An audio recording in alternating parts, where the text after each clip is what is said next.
สบายดีทุกคนเนาะตอนนี้เขาสิไปเล่นตู้ไซแต่ว่าบ่ได้ไปเล่นตอนนี้ก็หอดแล้วนี่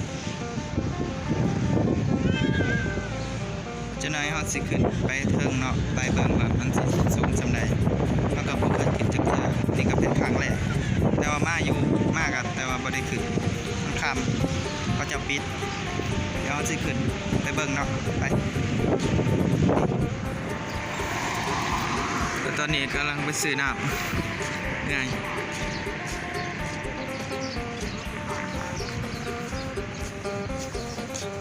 นี่กูอ่ะ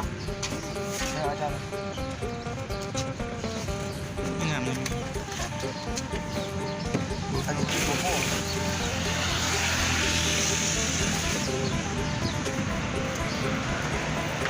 เอาเป๊ปซี่ได้จอมจะซื้อน้ำแล้วมันสิขึ้นไปถึงแดดแห้ง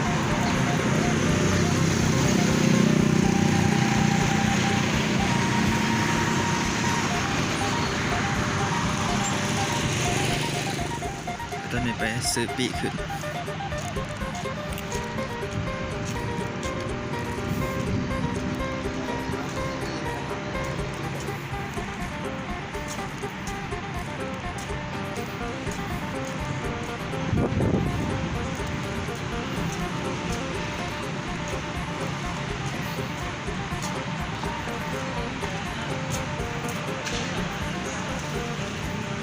ซื้อปีก่อน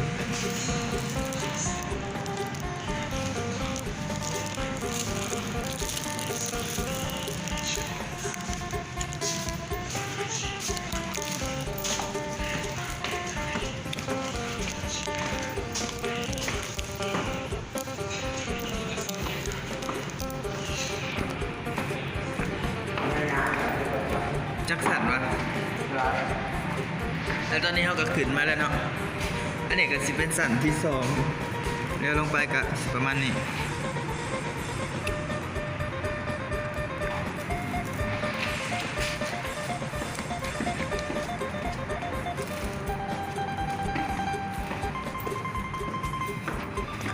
คนไลฟ์บัดตอนคนไลฟ์เขาจะมาเปิดเนาะ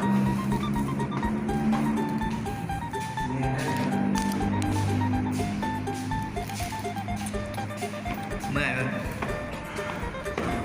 ย่างขึ้นมาทางนี้ก็เมื่อยแล้วตัวอยู่ทางนี้ก็กับจังคายอันสุดยังหลายอย่างเนาะ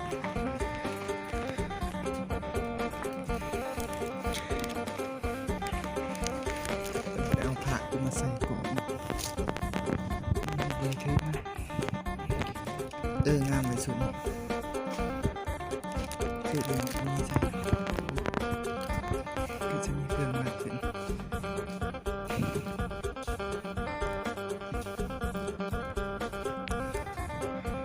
ประมาณ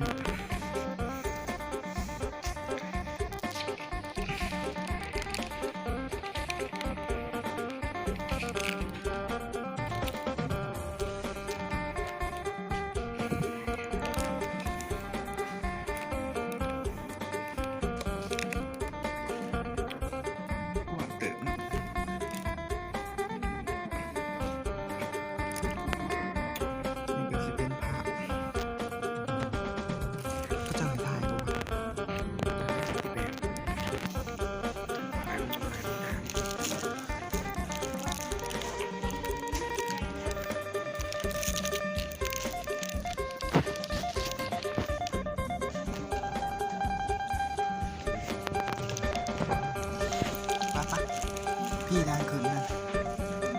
นอนหลับเลยป่ะ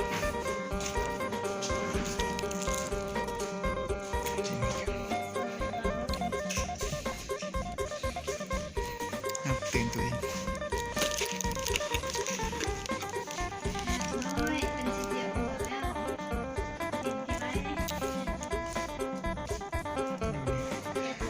โมเมนต์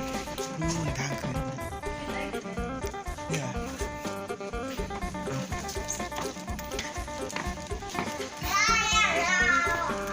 อันนี้มันเป็น2 ทาง แม่นบ่ใช่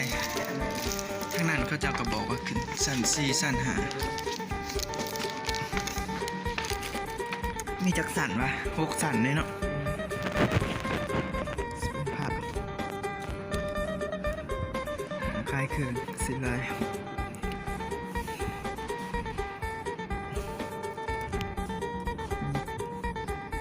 งามเลยเป็นจานใหม่ของบูฮานมีจาน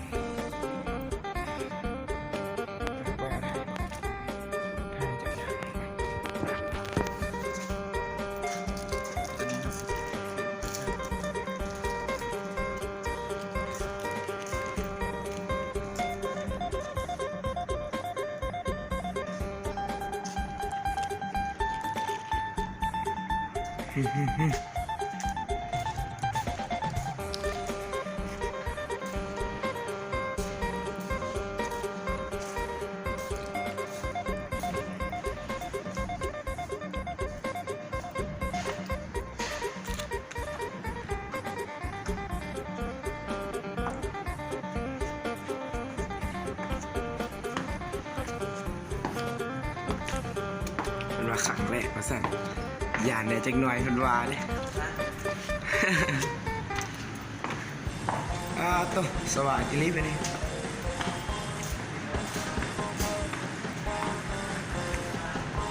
คือในต่ออีกด้านยังประทันจำด้วยนี่ขนาดสำนียังประทันจำด้วยนี่อีกอ่ะขึ้นมาหอดเท่งเลยเนาะจะให้เบิ้งบรรยากาศจะลุงลบชะนอโทรศัพท์สูงแง่อีหลีเนาะนี่เป็นบรรยากาศอยู่เทิงกันสิประมาณนี้นี่กระทางลุม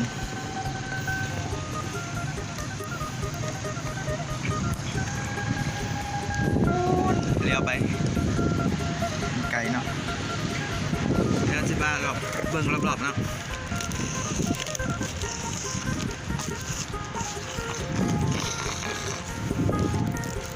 ขึ้นไปนี่ก็ได้บ่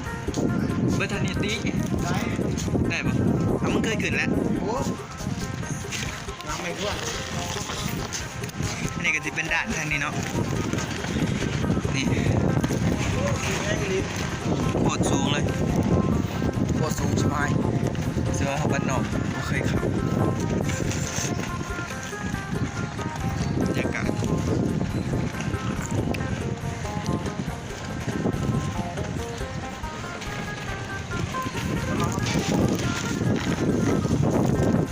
ลมแห้งเนาะอยู่เถอะ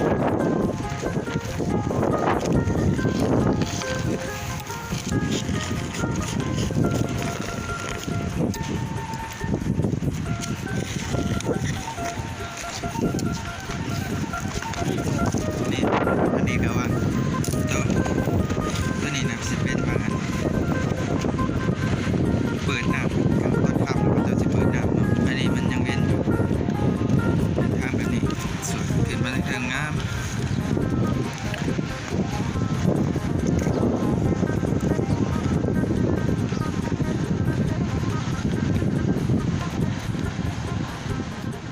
อยู่ทางนี้กับลมแห้ง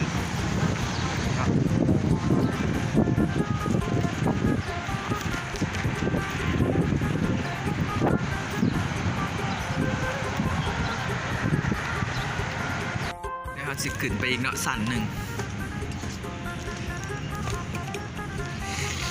ยังไง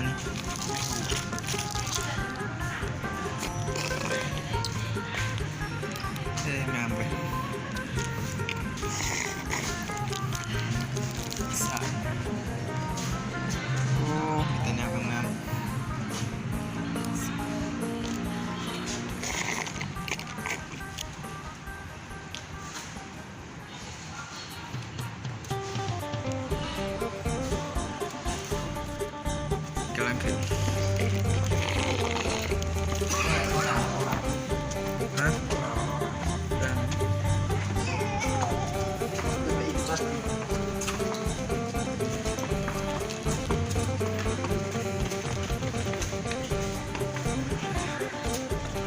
นี่มาเบิ่ง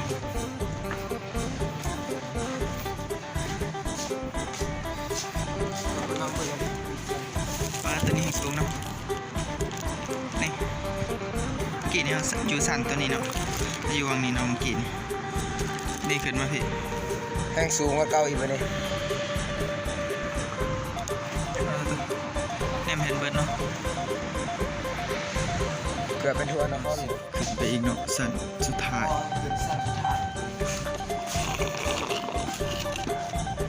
ต่างกันเป็นสิประมาณนี้เกี่ยวขึ้นเนาะ ไปเสา ขึ้นฮอตพอดีวินหัว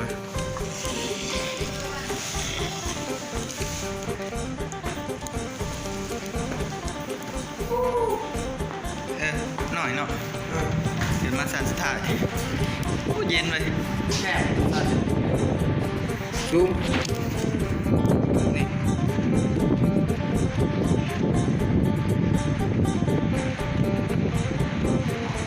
สวย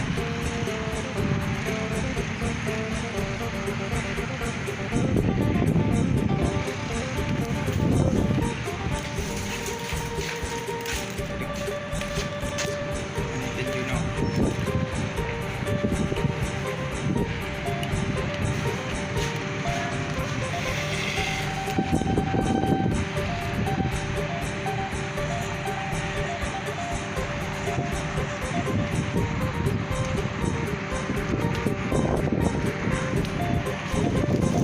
มาลงมาเลย เบิ่งมันแนมเห็นบ่คือกัน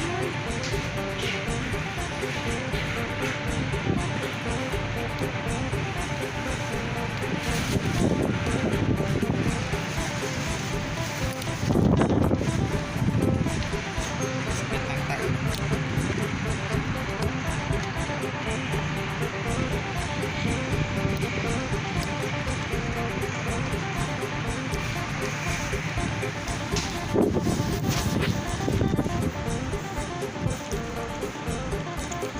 ลง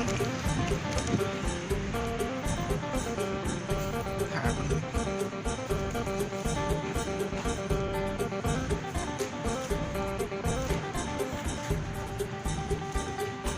ี่เนาะทางเทิงสุดประมาณนี้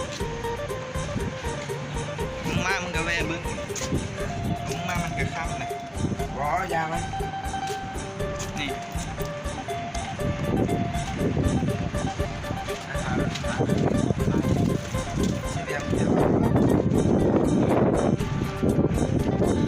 มึงสิกลับไปส่งกูอีก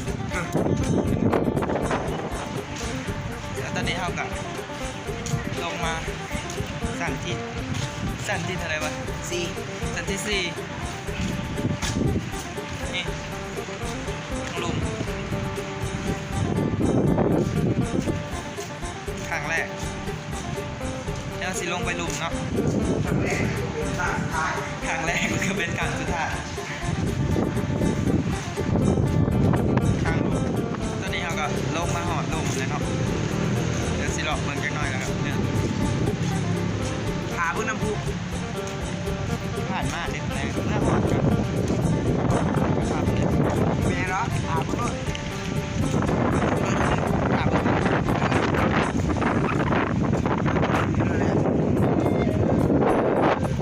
มันก็เน่าเลยนะ ตามมาขึ้น แต่ตอนนี้เราก็มาแวะกินตำมีพูดหนึ่งอะไรกับนางเด็ดสิบนี่นะบรรยากาศ